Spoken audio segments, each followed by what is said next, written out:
Hi CC families, welcome to week 6 in the books now, and here's your recap video. We started today with geography. I did go out of order of what's in the foundations guide because I wanted to go geographically north to south. I thought that would be easiest to follow along. So we started with ancient Greece on the maps with our fingers and went Macedonia, down to Greece, down to the Aegean Sea, down to Rhodes, down to Crete. Well, we kind of hopped to Rhodes and hopped to Crete. So then I had these little ponies that I found at Walmart for 97 cents for a pack of them.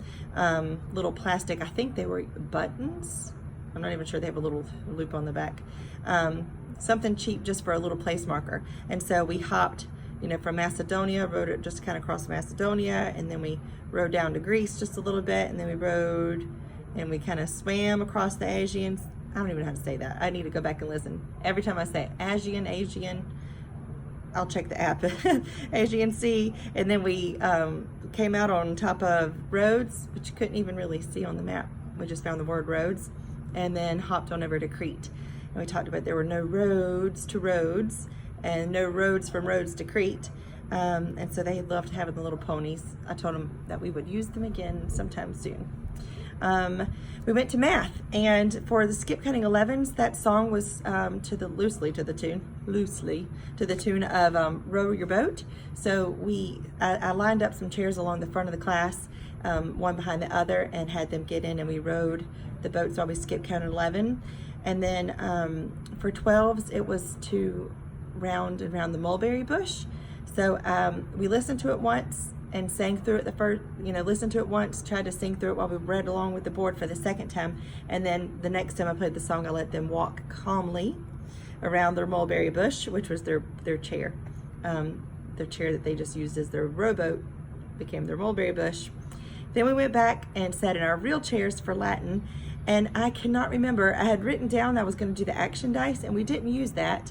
And I feel like I improv something that worked well, but I cannot recall it. So maybe it'll come to me later and I can send a remind and tell you if you care.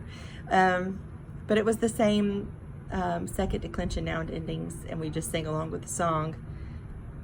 I wish I could remember. It was in the moment. Science was next. What are major groups of vertebrates? And we did fish, and we made a fishy face, and amphibians. And since we had just been moving around, I wanted them to stay seated. So you could hop like a frog, but I just had them pretend they were hopping like a frog on their hand. And reptiles and mammals, we're mammals, and then birds. They flew like birds. So then I went and asked each one, kind of went down, major groups of vertebrates are, and then each one would give me one, and then I would show them a sign, and they would tell me what it was. So we went back and forth with that a few times. Then we went to English, which is their favorite. Prepositions, and I'll send y'all the link to the YouTube video for the prepositions in Paradise. That's the slower version with the two girls going back and forth.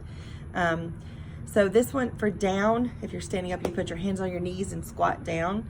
Down, during, except, for, from. So we went back and tagged that on and went slowly and then a little bit faster for down, during, except, for, from. 6th was history. Tell me about some ancient Greeks. And so we did some hand gestures with this one to go along with the song. Homer, the shape of a Homer, was a famous poet.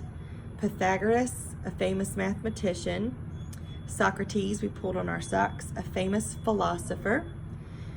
Archimedes, make an arch, a famous inventor. And I kind of told him you could think of like the wheels inside of all the gears and cogs, or if they were like screwing on a bolt to something, just kind of to get their mind of thinking of creating. So Archimedes, a famous inventor, shaped Western ideas.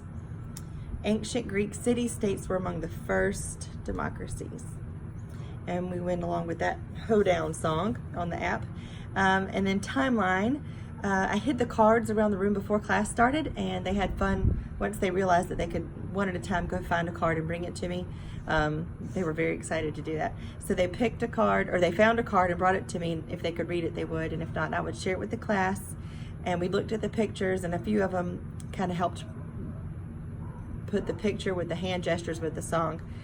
So it was India's Mauryan Empire. So we did Rhodes because they were known for Rhodes. Mayans of Mesoamerica was one where the temple and the picture on the timeline card looks like the temple. Punic Wars, which was in Greece. So we make the sign for Greece, Punic Wars. And then Rome conquers Greece. And then we had Roman dictator Julius Caesar. And then Caesar Augustus. So we made an A and did the sash across our body. Caesar Augustus and the Pax Romana. And then John the Baptist. And of course, they have to sing Jesus the Messiah every time. Tell them they got a jump start on next week. So that was our new grammar. Art was our final presentation or final project. Let me grab one for you. For the final project, we kind of did a compilation. Oh, here they are. A compilation of some of the skills that we've learned so far with oils and perspective. And so here's kind of an example that's probably got the darkest colors to see.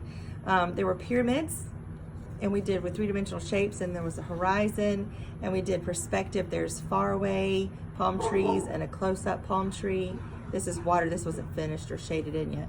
Water, and then the sand, which he started behind and kind of came around, and then the sun in the background. So we got to talk about perspective and straight lines and curved lines and angled lines. And closed circles, open circles. If we had time, they'd finish putting in, a few of them did. Like there's swirly lines. You can kind of see some swirly lines in the water. And there were supposed to be like some closed circles in the sun. So that way they could just kind of play around with the oils and decorate it the way that they wanted to. They had a lot of fun with that. So that was our art. And we're going to use these as the cover to something coming soon. And for presentation, the skill focus was poise. Be calm, stand tall and still. Presentations went well today. A little bit long, so we were a few minutes late going to science, but we went outside today and did week 3 science. So if you're following along in your foundations guide, if you go back to week 3, it was blending, which was really talking about camouflage and how animals blend in with their surroundings as a means of protection. So we talked about, so they went outside and there was an area gridded off that had small little pipe cleaners all scattered throughout, and they tried to find them. And the green ones were harder to find, and the black ones in the shadows were harder to find. Then the red ones really had a lot of contrast, and they stood out from the grass, so they were quick, easy to find those. So we talked a lot about what animals use camouflage for survival. And then we went to ground temperature, and we had our hypothesis whether they thought that the ground temperature in the ground, in the dirt, would be warmer. One hypothesis was that because the core is in the center of the earth, the closer we get to the core, the hotter it would be, versus someone said the farther away from the sun would be, the cooler it would be. Pretty good thinking for some 5, 6, and 7-year-olds. So we were able to actually determine, we did get a difference in the temperature. So it was 2 degrees cooler in the ground than it was on top of the ground. So that was neat. We did that, and we also talked about the white towel and kind of how we had a white towel over the ground thermometer and how that could help because it reflects the sun's rays away. We talked about animals that live under the ground or hide under the ground during the day and why they do that and why that's helpful. And that's all. Week 6 is in the books. We finished our first semester, so to speak. If y'all have any questions, do let me know. Hope you have a great week. Bye-bye.